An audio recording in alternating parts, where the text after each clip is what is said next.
കൊല്ലം തിരുമുല്ലവാരത്തെ ബലിതർപ്പണ ചടങ്ങുകൾ നടത്താൻ വിശ്വ ഹിന്ദു പരിഷത്തിന് ഹൈക്കോടതിയുടെ അനുമതി. തിരുവിതാംകൂർ ദേവസ്വം ബോർഡിന്റെ മാത്രം ബലിതർപ്പണ ചടങ്ങുകൾ നടത്താനുള്ള തീരുമാനത്തിനാണ് ഇതോടെ തിരിച്ചടിയായിരിക്കുന്നത്.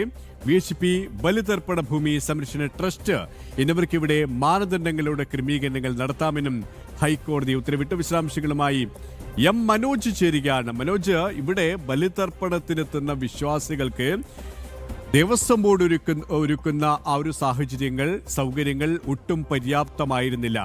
ആ ഭക്തരുടെ വികാരങ്ങൾ ജനൻ TV കൃത്യമായി റിപ്പോർട്ട് ചെയ്തതാണ്. മനോജ് പലതവണ അത് ജനസമക്ഷം അവതരിപ്പിച്ചതുമാണ്. ഇതിൽ പലതരത്തിലുള്ള ഇടപെടലുകൾ ഉണ്ടായിട്ടുണ്ട്. ഇപ്പോൾ നീതിന്യായ പീഠം തന്നെ കൃത്യമായ ഒരു ഇടപെടൽ നടത്തിയിരിക്കുന്നു, അല്ലേ?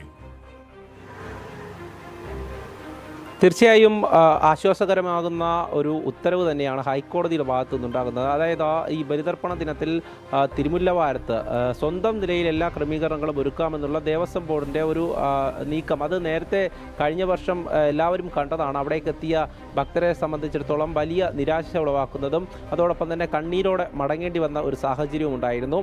ഇതിനെതിരെ അവിടെയുള്ള ഭക്തർ തന്നെ വലിയ പ്രതിഷേധമുയർത്തി. പിന്നാലെ ഈ വർഷവും ഇതുപോലെ തന്നെ ദേവസ്വം ബോർഡ് നീക്കം നടത്തിയിരുന്നു.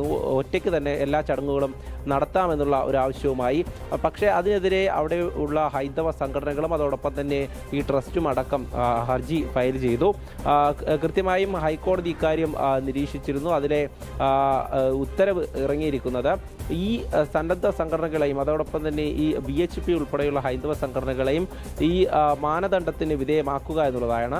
അതായത് ക്രമീകരണങ്ങൾ ഒരുക്കുവാൻ വേണ്ടിയിട്ട് സംയുക്തമായി തന്നെ നടത്താം എന്നുള്ള ഒരു തീരുമാനമാണ് ഹൈക്കോടതിയുടെ ഭാഗത്തു നിന്നും ഉണ്ടായിരിക്കുന്നത്. ഇത് സംബന്ധിച്ച് കളക്ടറുടെ നേതൃത്വത്തിൽ ഒരു ചർച്ച വിളിച്ചു ചേർക്കുകയും അതിൽ സംഘടനാ പ്രതിനിധികളെ അടക്കം ക്ഷണിക്കുകയും ചെയ്യണമെന്നുള്ള നിർദ്ദേശമുണ്ട്. ഈ ചർച്ചയിൽ ബാക്കി കാര്യങ്ങളടക്കം തീരുമാനിക്കും. എന്തായാലും ഇന്ന് മന്ത്രിയുടെ നേതൃത്വത്തിലൊരു യോഗം ഇതുമായി ബന്ധപ്പെട്ട് നടന്നിരുന്നു. ഭക്തരെ സംബന്ധിച്ചിടത്തോളം അവരവിടെ ബലിതർപ്പണത്തിനായി എത്തുമ്പോൾ ലക്ഷക്കണക്കിന് പേരാണ് എത്തുന്നത്. അവർക്ക് വേണ്ട അടിസ്ഥാന സൗകര്യങ്ങളും അതോടൊപ്പം തന്നെ സൗകര്യപ്രദമായ രീതിയിൽ ബലിയർപ്പിക്കുവാനുള്ള ഒരു ക്രമീകരണവും അവിടെ വേണമെന്നുള്ളതാണ്. എന്നാൽ കഴിഞ്ഞ വർഷം ഇതൊന്നും തന്നെ ഉണ്ടായിട്ടില്ല. ഈ ബലിതർപ്പണത്തിനുള്ള ദ്രവ്യങ്ങൾ പോലും തികയാതെ വന്നു, ഭക്തർക്ക് ലഭിക്കാതെ വന്നു.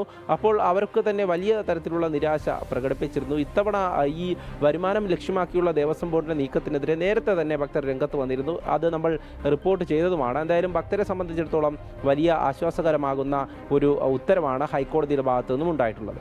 ശരി, മനോജാണ് കൊല്ലത്ത് നിന്നും വിവരങ്ങൾ.